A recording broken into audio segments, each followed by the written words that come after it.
All right, and I think Arian will get us started today. Hi everyone, today we're going to be talking about the types of college admission plans. These are early admission, early application EA, restricted early application REA. Yeah, you can see them there. So first we'll be talking about early decision ED, then we'll be talking about early action EA, then we'll be talking about restrictive early decision, which is ED, then we'll be talking about ED, EA, and restrictive early actions deadlines. And lastly, we'll be talking about which one you should consider choosing. All right, so first let's talk about early decision, ED. So early decision is a binding agreement. This means if you apply early decision and you're accepted, then you have to go to the college unless they do not meet your financial needs. You cannot apply to more than one college early decision. And November 1st is the most common early decision deadline. Yeah, so just before we continue, throughout this presentation, if you have any questions about the presentation or questions about these topics, feel free to add your questions to the chat and we'll make sure to get to them at the end of the presentation. And so Arian just went over early decision, and I think the early decision is one of the 4 admission plans, and I think he explained it pretty well, but just to reiterate, you can only apply to one college early decision, and if you get in, you must go there. You pretty much almost always have to go there, and we'll get into the advantages and disadvantages of these admissions plans in a bit. But next, we'll talk about early action. And early action, you're also applying early. We said that the early decision deadline was November 1st, and generally the early action deadline is also going to be November 1st. And you'll also receive a decision well in advance, usually around January or February, sometimes in December. So what's the difference between early action and early decision? The main difference is that early decision is binding, and the word binding means that, right, you have to go there. Early action is not binding, so it's non-binding. And even if you get in, you don't have to go there. So one of the main things is that you get your decision letter earlier. So whether you got in or not, you'll know earlier. And even if you get in, you do not have to go there via early action. So if you're not admitted through EA, there's 2 possible things. 1, you get rejected. Number 2 is you get accepted. Number 3, there's a third thing, is you get deferred. So what does being deferred mean? Deferred means they're not accepting you and they're also not rejecting you. They're moving you to the regular decision pool of students. So basically how colleges view this process is when you apply early action to a school, or you're compared against all the students who are applying early, not against the students who are applying regular. Regular means those who apply later, and we'll get to where regular decision is in a bit. But if you get deferred, so you're not accepted into the college, but they're also not completely rejecting you. They'll give you another chance where they won't compare you against the students who applied early, but they'll compare you against the students who applied regular. And if you are deferred, sometimes colleges may ask you to submit additional essays, test scores, other documents, miscellaneous documents, if you're deferred. So yeah, again, there are 3 possible types if you apply early: accepted, rejected, and deferred. And hopefully you understand what deferred means, and if you don't, feel free to put it in the chat. Now we get into this other type of early action, and that's called restrictive early action. So if you apply to a school under restrictive early action, you cannot apply to other private schools early. So one of the most famous colleges that offers restrictive early action is Stanford. And I have a lot of peers who are applying to Stanford restrictive early action. And what happens is, so if you apply to Stanford under restrictive early action, then you cannot apply to other private institutes under EA, so EA's early action. So let's say I apply to Stanford under restrictive early action, then I cannot apply to MIT early action because MIT is a private institution, and if you do restrictive early action, you cannot apply to other private institutes early. So why do they want you to apply restrictive early action? In terms of from Stanford's point of view, they want you to show that Stanford is your top choice, and if you do end up getting into Stanford, that you will likely go there. And so now what's the difference between restrictive early action and early decision? Because we said both, you can only apply one early. And the difference is restrictive early action is non-binding. So if you're admitted to Stanford under REA, you do not have to go there. So once again, I'm going to repeat this part. You can't apply to other private institutes under EA. Other public institutes, you can apply under early action. For example, Purdue University, which is in Indiana, is not a private institution. So if I was applying Stanford under REA, I can apply to Purdue under EA. So hopefully that clears stuff up on the differences between early decision, early action, and restrictive early action. And I'll hand it off to Karthik to talk about what regular decision is. So for regular decision, applications are due in early January. Of course, the specific date can vary between colleges. For example, Carnegie Mellon has a deadline of January 3rd, while Cornell has the deadline of January 2nd. You would then receive results from admissions during March or April. And like early action, regular decision is non-binding, so you can choose not to go to colleges you're accepted to. Yeah. And sorry. So for the deadlines, they're all around early January. Like Cornell's January 2nd, Carnegie Mellon's January 3rd, and like USC's January 15th. So they're all early January, sometime around there. It's just some colleges choose different dates. But yeah, it is non-binding. Well, however, for UC and CSU schools, you can only apply one way since these schools do not offer any other special admissions plan. The deadlines for these applications are also different. Instead of applications being due in January, both UC and CSU schools have the window to submit applications earlier. For UCs, the window is from November 1st to November 30th, while for the CSU schools, the window is from October 1st to November 30th. While the application deadline is different from other schools, admission results for UC and CSU will still come out during March or April. Yeah, and so in terms of applying to these colleges, ED, EA, RE, or RD, Karthik said that you can't do them, and that's true. So let's say UC Berkeley's your top choice, and you really, really, really want to go there, and you want an early decision there, and like you're okay being binded to there. Unfortunately, that's not a possibility because UCs just don't offer that, and you have to apply between like November 1st and November 30th, and there's no sort of binding contract that may increase your acceptance rate. And now we're gonna get. I'll hand it off to Preet, but we're gonna get into like why you should do ED or maybe why you should do EA, etc. Exactly. Yeah.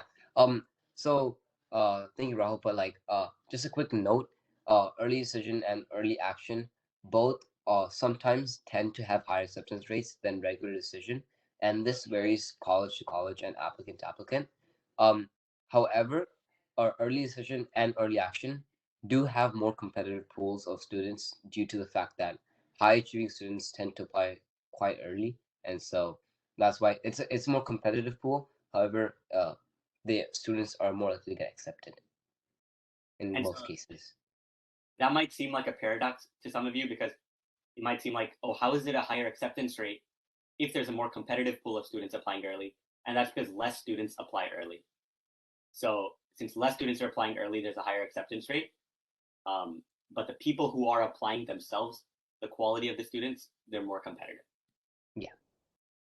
So an example of this is Cornell. So Cornell does not offer early action. They only offer early decision or regular decision. And Cornell's early decision acceptance rate is 24% compared to their regular decision acceptance rate, which is only 8.7%. And that's a huge difference. Almost a 15.3% difference. And that's really, really big in terms of college applications. Increasing your chances of getting into a college by 15% is huge. And Cornell's an Ivy League school, a very reputable school.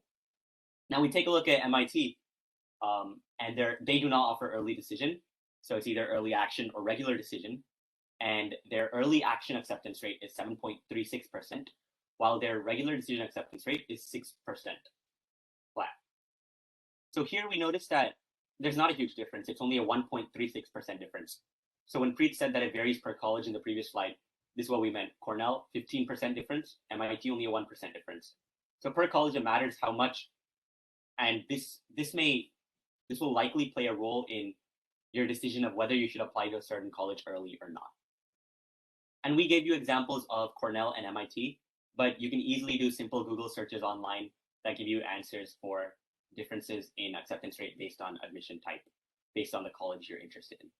Colleges generally release this information online. There might be some colleges that keep it confidential, but most colleges release it. And when you attend informational sessions of different colleges, for example, when I attended an informational session of Carnegie Mellon, they did tell us that it does not matter whether you apply early decision or regular decision, the acceptance rate's the same. And while they do say that in the informational presentations, when you do a bit more research on their websites and online, you will notice that there's a slight increase. So sometimes, I'm not saying colleges lie about it, but doing the research online can help to get a clear ground on what's actually happening. So now I think one of the most important parts of this presentation, should you apply early decision, early action, restrictive early action, or regular decision? So first, starting off with restrictive early action, only a couple schools offer it. Example, Stanford is the one that stands out mostly that offers restrictive early action. And then early decision is generally offered by most schools. Schools like MIT don't offer it. Early action is offered by almost all schools, and regular decision is offered by all schools. So a few things to keep in mind as you think about these different options.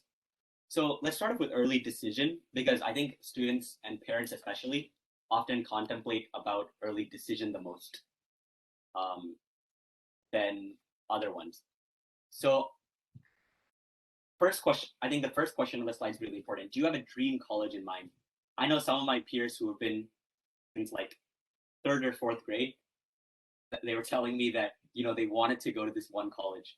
And so when they get to high school and now they're finally in the application stage, they've been working their last 9 to 11 years of their lives just trying to get into this one college. So at that point, you're probably going to early decision to that school because it's been in your mind for years. That's one. And 2, you want to increase your chances to getting into that college at all costs. So do you have a dream college? And if you do, then you may want to consider EDing there. Are you a competitive applicant? So you want to make sure that you can apply ED, but if you don't feel competitive yourself and that you can compete against the competition in the early pool, because we mentioned that high achieving students tend to apply earlier, then you want to make sure that you're decently competitive and that you're not going to get rejected immediately and that you feel like you can compete against people who will be applying with you. And if you don't, then regular decision may be the way to go. Do you have enough time to prepare for the application? I think this generally people don't ask themselves, but I think it is something that I do know one of my peers who did this because they felt like their essays were kind of rushed, were not done in time, and they wanted to apply early decision to a school, but when they realized that their essays may not be as polished as they would have wanted it to be, they decided to not apply early decision and they ended up applying regular decision. So, and how much financial aid is given by the college? Let's say you apply to a school like Carnegie Mellon, early decision. It's going to be quite, and I'm talking about someone from California applying, so an out-of-state student applying to Carnegie Mellon.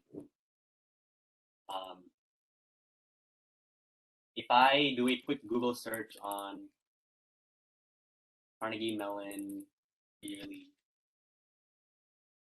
tuition, and this is just for tuition, that's going to come up to around 58K, 57K. So this for that's for out-of-state student, right? So we can see that it is quite out-of-state tuition is definitely quite expensive, and so financial aid is important. If you let's say you early decision to Carnegie Mellon, so this is your dream college, and you get into Carnegie Mellon. Now, since you early decision there, you have to go there. It's a binding contract, so you must go to Carnegie Mellon. But then you see that the tuition is 60K, might go to 80K with housing and stuff.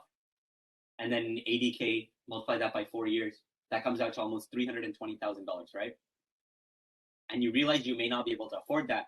You can appeal to the college and be like, hey, 320K is a lot. I don't know if I can go, but there's not a possibility. There's a very good chance that they don't really care about your appeal, and you end up having to go there.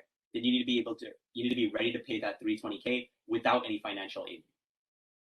So you want to make sure that you have the money to be able to send yourself or your child to college there, so that you don't apply ED and then get into a lot of unnecessary business after that.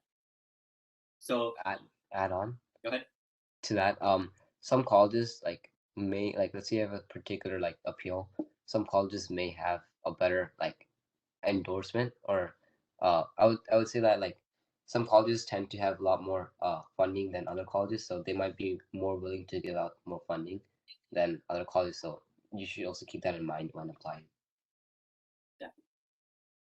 So that's just early decision, and I want to give a more personal example on this one because I'm applying to colleges this year, and I was thinking about whether or not to early decision to colleges. And going forward, this will become an even bigger topic because UCs used to consider SAT requirements, used to consider SAT as a factor in college admissions, right?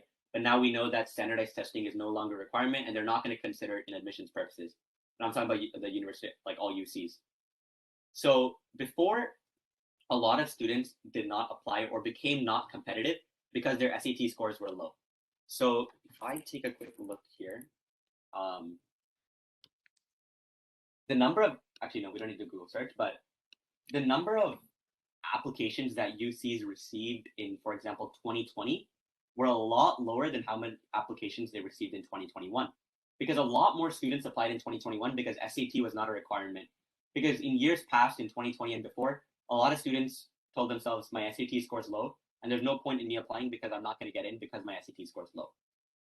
But since SAT is no longer a requirement or not being used in admissions purposes, those students who previously did not have a chance because of a lower SAT score now have an equally good chance of getting into the college of someone who has a very high SAT score. So a lot of California students, especially before, banked on getting into Berkeley or LA, some of the more top tier UCs, if they had a high SAT score. But since SAT doesn't matter anymore, UC applications have become significantly more competitive, and acceptance rates have lowered because a lot more students are applying. And this number of seats are increasing, though. Number of seats are staying the same, but the number of people who are applying are increasing tremendously. So I was thinking,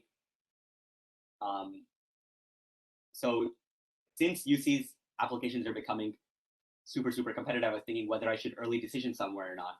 Potentially, I was thinking early decisioning to Carnegie Mellon because it's a really good school for computer science, and that would potentially increase my acceptance rate by a bit. However, I ended up opting not to early decision to Carnegie Mellon because I was thinking, do I want to be binded somewhere? And this early decision ends up being a really personal choice. And if you ask anybody, that's why when you do end up having to make this decision, oftentimes you shouldn't go ask. You could ask for advice, but you shouldn't ask someone and make a decision based off what you ask one person, because one person might be like, don't ED, but another person might be like, oh, go ahead and ED, because it could also boil down to personal choices. I've heard people who I ask say, oh, I did not ED to anywhere in the East Coast because I can't handle cold weather. And that's a really valid reason because you're going to be living there for 4 years. And if you can't handle cold weather, that can affect you in a whole lot of other ways. So you need to make sure that you take a lot of factors into consideration. Some people like a small campus size. Some people like a large campus size. So these are factors to take into consideration when you are applying ED. And I think that covers what I wanted to say about ED. Make sure to get a comprehensive opinion about the college and take your time before making a decision on such a large scale. All right. So ED and REA we went over. Well, let's go over early action now. I would suggest when you do make your college list and decide where you're applying ED, where you're applying EA, you apply early action to as many colleges as possible, simply because it'll make your life a lot easier in the future. So you might have to work harder in that span of a couple months where you're writing essays and stuff, but after that, your life will become a lot easier. So wherever you can apply early, try applying as early as possible, because one, you get your decision letters earlier, and that can relieve a lot of stress. And two, acceptance rates can be slightly higher for early action, and you always want to take advantage of the slightest of opportunities available to you. So not all colleges offer early action. Some colleges offer early decision and regular decision, but no early action. For example, CMU is a college like that. Yes, early decision, no early action. Yes, regular decision. So that's why, although I didn't want to apply to Carnegie Mellon early decision, I was hoping I could apply early action, but there was only regular decision. So again, apply early action wherever possible, but make sure you can handle it. If you applying like 9 colleges early action and there's like 3 essays to write for each of them, and you don't think you can write 27 essays in the time that you have, then make sure you're applying to as many as you can manage, and that your application will be prepared and well written by the time of the deadline. So I think that covers how you should decide early decision, early action, restrictive early action, and anything you don't apply too early, then you apply regular decision, and it's as simple as that for regular. And I think to close off our presentation before we head off to the Q&A, this one's a shorter presentation than most because there's not as much content to go through, but we'll focus on the Q&A afterwards. I'll hand it off to Preet to close off. Yeah. So we'll actually go over a comparison chart with all three, like early action, early decision, and regular decision. So this is declared from Vanderbilt University, but essentially, if you're doing early action, you submit your application early. You also receive your decision whether you got in or you did not early. It is not a binding contract unlike early decision. Early action, you can submit your applications to multiple other places and go to different colleges if you get accepted. You can also apply to other schools in this decision plan and early action. And these last 2 columns are for Vanderbilt specifically. So Vanderbilt does not actually have early action, so you can't really know what happens. And the deadline to either accept that you go into that college, or like, let's see if you get accepted into the college. Now it's your turn as students to see if you want to go into Vanderbilt or any college, for example, if you want to go into that college or not. And so the deadline for that would be May 1st. Now, if you want a second decision plan, which is the early decision, you can submit your application early, or you have to, and you have to receive decisions early as well. And this is a binding contract, like we talked a lot in this presentation. However, with this plan, you can no longer submit or apply to other schools in this decision plan. And again, Vanderbilt accepts early decision, and they technically automatically offer this or automatically accepted if you're in this decision plan. And lastly, regular decision, it is optional if you want to submit it early by the deadline, or usually it would be during January when you can submit it at the latest. And with this plan, you not receive your decision early, nor is it a binding contract.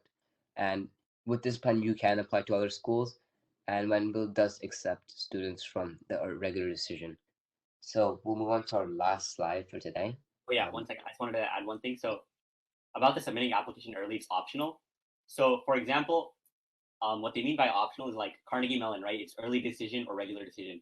So I chose not to apply early decision, and so I'm applying regular decision, and the application is due January 3rd of 2022. So there's still around 2 months till the application is due, but I can still submit it today if I wanted to. So it's like a window. I can still submit it today. I just won't be considered for early. I still won't get my decision early. I'll still get it in March or April or whatever. But at least I'll get the application done earlier, and that's what they mean by optional. It's a window where you can submit, and I can submit it whenever I want to. So, and that's just to relieve stress. Get it done. Get your college apps done as soon as possible. It'll make senior year a lot easier. And yeah. And like I mentioned in the last slide, college decision day is the date where the students have to decide where they want to go, and that deadline is May 1st. And this will be which college you plan to attend for the next few years of your career or your life. So yeah, with that, I think we can go into the Q&A. And so yeah, he did mention this on the previous slide, but if you ED somewhere, then it's binding, right? So college decision day wouldn't really matter for you because you have to go there. But yeah, here we are that concludes our presentation, and we are ready to move on to the question and answer part of Q&A part. Sorry, give me 1 second.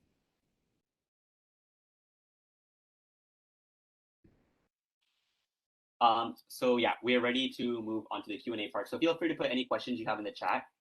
We'll go through the ones that were put in the chat through the presentation.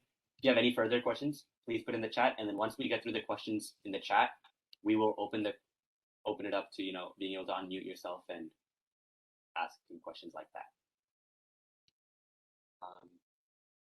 All right, so first question, what is deferred? So let me share that slide again.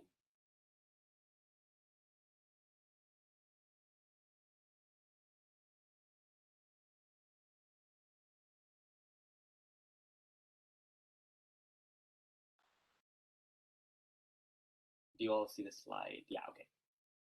So deferred is something for when you apply to a school early. So when you apply to a school early, there's three possibilities. One is you get rejected. One is you get accepted. Accepted means you get to go to the college, of course. Rejected means the college has denied your application and they kind of don't want you at their school.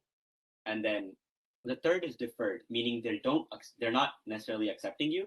They're also not rejecting you for now. They're kind of putting your application on a standstill, and they're saying, so like we mentioned, there's two pools, right? There's the early pool and there's the regular decision pool. So pool of students. So first, if you apply early, they compare you against the early students, all the students who applied early. And maybe they see that you're one of the less competitive students and you don't deserve a spot in their college as they've compared you against the early students. So then they may defer you. They may defer you to the regular decision pool, and they'll compare you against all the students who applied regular once again. So it's kind of like that second chance and second opportunity. So you're being compared twice. And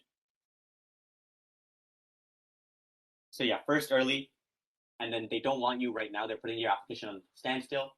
They'll compare you once again against the regular pool of students, and they'll go from there. And as I mentioned, so there's kind of like they're reviewing the application twice, just comparing it against different audience or demographics. And if you get deferred, once again, as we mentioned earlier, you may have to submit additional essays, documents, transcripts, test scores, etc.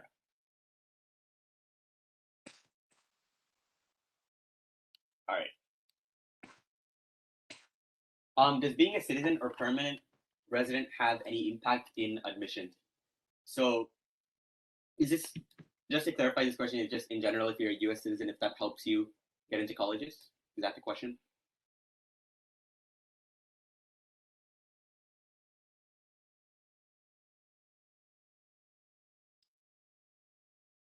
You can either put it in chat or unmute yourself to clarify, and that would help us.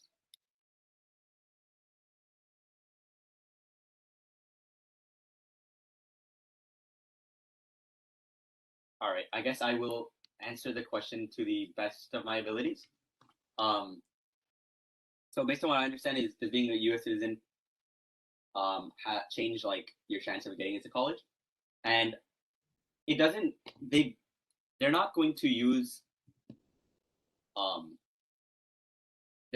use citizenship as a factor to decide whether or not you get into college or not. And like just because you're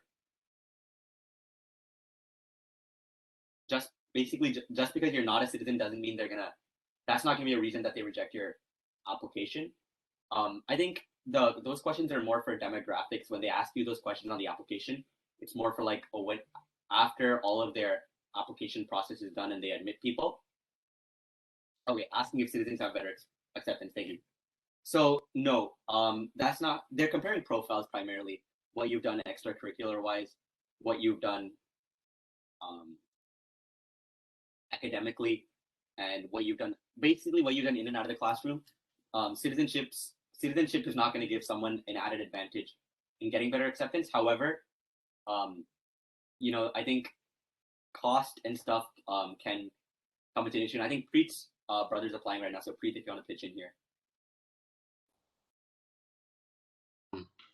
So it's a lot more different for an international student. If you're not a U.S. citizen or don't have permanent permanent residency status, you have to put a lot more like documentation, like showing that you are actually like living in the United States or where you live, and like give a lot of different like background on that. And I think otherwise, I think it's just like pretty much the same amount, but it's just more towards to prove like you're like if you come in the United States, how like residency and all that stands, and it is a little bit more expensive, I think. So yeah, I think application-wise, it is more difficult. There'll be a lot more questions asked on the application if you indicate that you're not a U.S. citizen. Admissions-wise, not so much. There won't be much of a difference between a U.S. citizen and a non-U.S. citizen. And cost-wise, it can vary. Yeah, cost-wise, even if you live in that particular state, you'll be considered, I think, out of state for a lot of them. Yeah, so like especially for international students. So that's how. So answering the question specifically, admissions-wise, the acceptance rates are similar for U.S. citizens and non-U.S. citizens.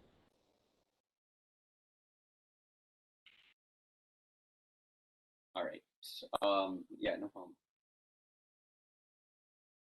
Feel free to put any other questions in the chat, or also please feel free to unmute yourself and let us know of any questions you have.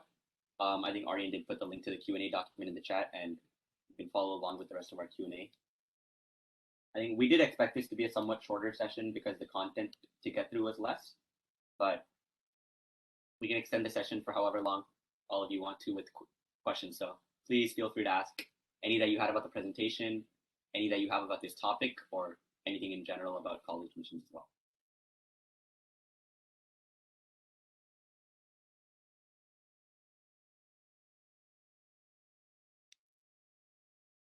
I think we'll wait a minute or two to see if any questions come in. If there are no questions, we will end it at that point, but we will definitely wait a minute or two to see any questions come up.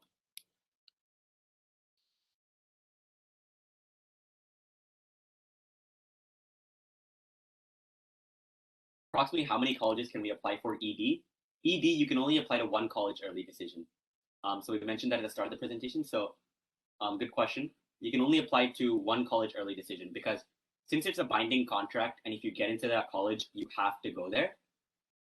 And let's say basically if you apply to 2 colleges early decision and you get into both colleges for early decision, then the issue with that is then you're binded to 2 schools.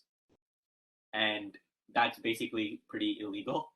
So you can only apply to one school early decision. And yeah, early action though, you can apply to multiple schools. You can apply to as many schools early action as you want to. Early decision, only one, because you'll be binded there if you get in.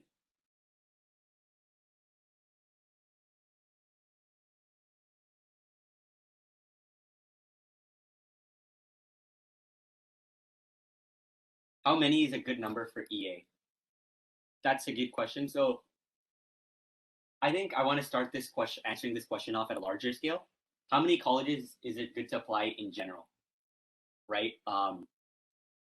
The most common number is around 15 colleges, around there. And when I say 15 colleges, I'm counting UCs as one college. So although like there are 7 or 9 UCs, the application is the same for all of them. So counting UCs as one college, students generally apply to 10 to 14 other colleges. So in that sense, I would say maybe 7 or 8 would be a good number for ED. You want to apply to at least 50% or more of your colleges early, I'd say, if you can handle writing that many essays and filling out the application at that pace. Because when you get your decision letters earlier, it'll relieve a lot of stress. It'll make your life a whole lot easier. And if your acceptance rate is going to be higher, you want to take advantage of every single opportunity possible, every single percent possible in getting your admissions rate higher, because a lot of the schools you're applying to might be reach schools, schools that are out of your reach, or super selective schools. And even that 0.1, 0.5% or 1% can help a whole lot. So I would say if you're applying, maybe 50% or more of your colleges that you're applying to is a good number for EA. But if you can handle more, go for it. If you can only handle less, no problem at all. Just as many as you can handle, and yeah, the rest you can apply as regular decision.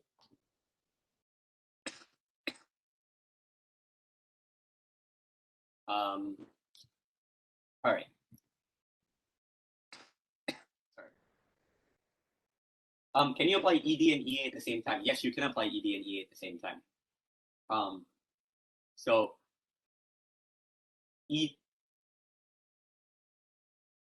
So basically what I mean by that is, I think the question is pretty straightforward, but yes, you can apply ED and EA at the same time. Early decision you can apply to only one school early decision, but early action, you can apply to as many schools as you want early, in addition to the one ED.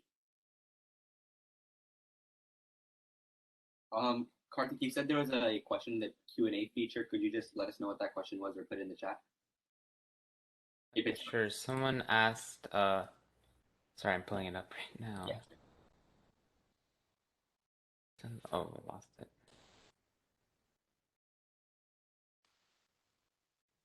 Wait, I actually can't find it anymore. But it was something about someone's son is a freshman and he was asking what to do in the summer for computer science. Okay, if whoever asked that question in the Q&A chat, if that rings a bell to you, could you please put the question in the main chat, and just for clarity, and then we can go over that question. But also, if there's any other questions, feel free to put in the chat or unmute yourself as well.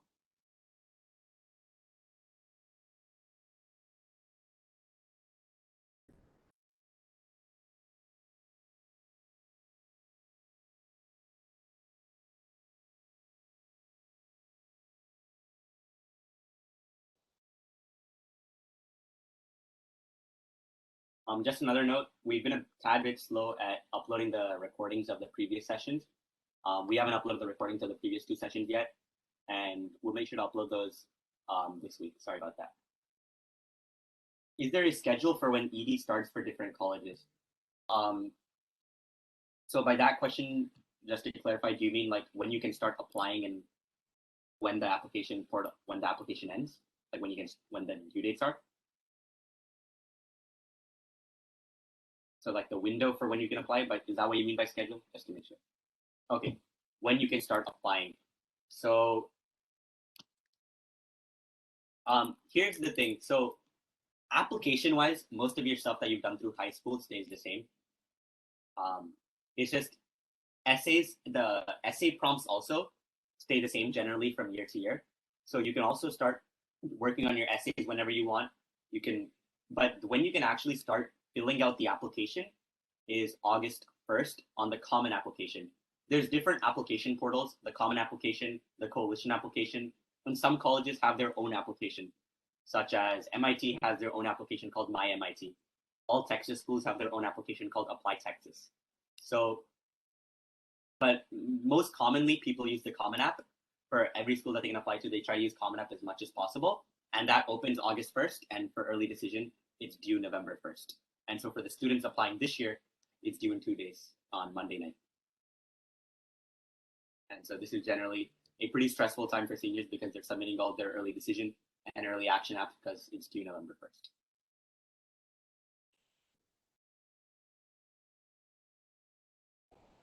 Yes, you can apply ED or EA through Common App. You can apply ED through Common App and EA through Common App. There's just, so you add all your colleges to the Common Application, and then you can specify on the portal whether you're applying to that college early decision, early action, or regular decision. And when you do come to the year where you're applying to college and you open your Common Application portal and stuff, that stuff will be pretty self-explanatory on how you can specify that your admission type. Okay, so I think we will. Does that answer all the questions so far? Before I do get to the question about the freshman summer, I just want to make sure that the questions that I've answered so far, we've answered clearly. So if someone can just clarify that the answers are helping and are clear, that would help. All right, thank you. All right, so my son is in freshman year. Can you suggest what he can do in summer? He will be considering computer science major. Freshman, so generally in junior year, or we would recommend, right, junior year summer, we could recommend trying to do an internship. Sophomore year summer, a lot of students sometimes spend studying for SAT, etc. But freshman year summer is an interesting and daunting task, maybe. But a lot of students, a lot of students at that time are still pondering what major to do, but if the student is set on doing computer science major, maybe try to do a small individual research project on your own, or small or large scale. Try to get your feet wet in research, because some schools like Stanford, when you apply, they really want you to show what individual or group research you've done. And it might be a good idea to get your feet wet freshman year self in research projects, and then when you get to your sophomore or junior year, you can work with professors from different universities on research in high school itself. So I would suggest trying to do some sort of computer science research project, computer science and engineering research project. Also, like that could be as simple as some sort of app development on iOS or Android. It could be coding some sort of helpful website. And I would also suggest trying to do volunteering and community service hours. That could be maybe teaching, if you're interested in computer science, it could be teaching Python, teaching coding to younger students, maybe to disadvantaged communities, etc. So hopefully that helps in answering what you can do over summer in freshman year, if you're interested in computer science. So individual research, small scale or large scale, to get your feet wet for the future, and also volunteer work that pertains to computer science. That'll just help the community out.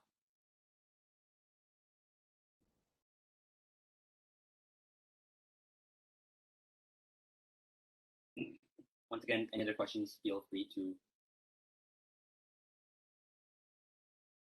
put them in chat or unmute yourself and let us know what they are.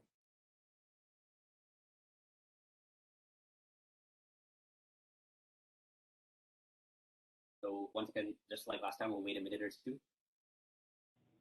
Back if any questions come in and continue the session if it takes time. Hey, can you hear me?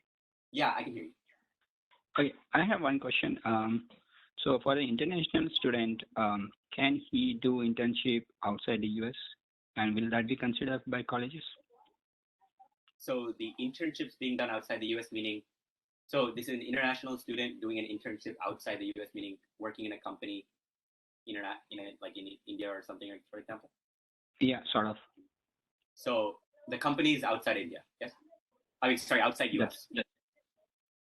That's correct. But the students applying to a college in the US? Yes. Yeah, you should be able to include that on your application. They have a section for activities, and you can just say internship done at, or internship at the company.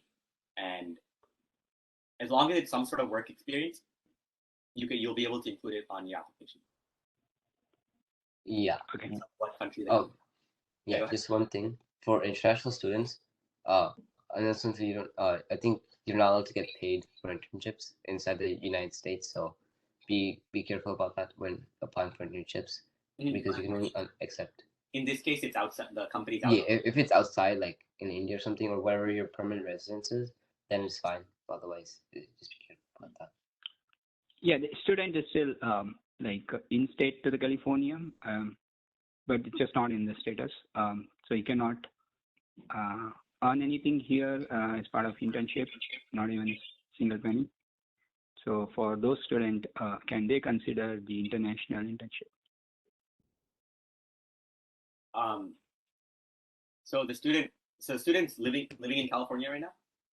Yeah. But the student has the international student status. No, he's doing high school here. Mm-hmm. So from college admission perspective, he still will be considered as an in-state for UCs. He'll be considered an international student unless he doesn't have like a green card or permanent residency. He cannot. The student will still be considered an international student. Okay, I'm not sure about that, but I believe he would be still considered as an in-state student. Oh yeah, my brother is actually doing this, so he actually reached out to colleges, and so I think they were talking about they would still be considered out of state. So does the student hold some sort of green card or no? No. So I think in that case, without a green card, it does count as an international student and not in-state. And I think Preet can mention because his brother's applying right now. Yeah. Okay, but the international internship is still considered. Yeah. I see. Thank you.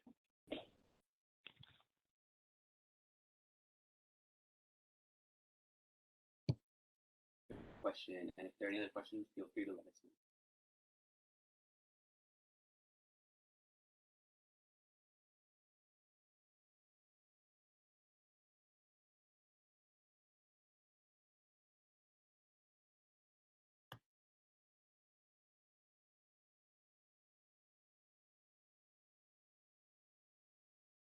All right, then I think if those are all the questions, we will end this session here. Be sure to be active on the group chat to look for. We will have sessions coming up with admissions officers from different universities in the very near future. So please be on the lookout on the group chat for that to join those sessions as well. Thank you so much for. Hello. Yeah, hello. I have a question. Yeah, go ahead. So you mentioned about individual or group research projects, right? Yeah. So how can I get those information about research individual or group projects? So freshman year. So this for a freshman. Yeah. Freshman year summer research projects really, professors won't really be like working with freshmen because they generally tend to work with juniors or seniors who are more experienced in the computer science field. So what you can more so do, there's not really information available online, but kind of like doing a science fair project on your own, not for the competition, but just for general knowledge enrichment. And you'll probably find a place to include that on your resume later. But it's kind of the research will be based on what the student's interested in. There's not really information to find online, if that makes sense. What the student's interested in, just think of a project, something like a science fair project, and then go from there.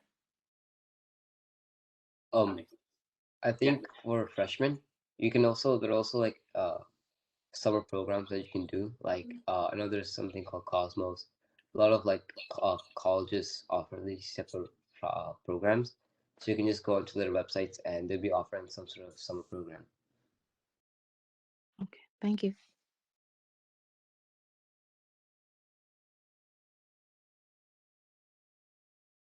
All right, so as I was closing, be sure to be on the lookout for sessions with admissions officers in the near future. Admissions officers that are coming from reputable universities, and we're hoping to have 1 or 2 sessions with admissions officers within the next month or month and a half. So thank you so much for joining today's sessions, and we'll get the recordings of this session and the previous 2 informative sessions out as soon as possible. Once again, thank you.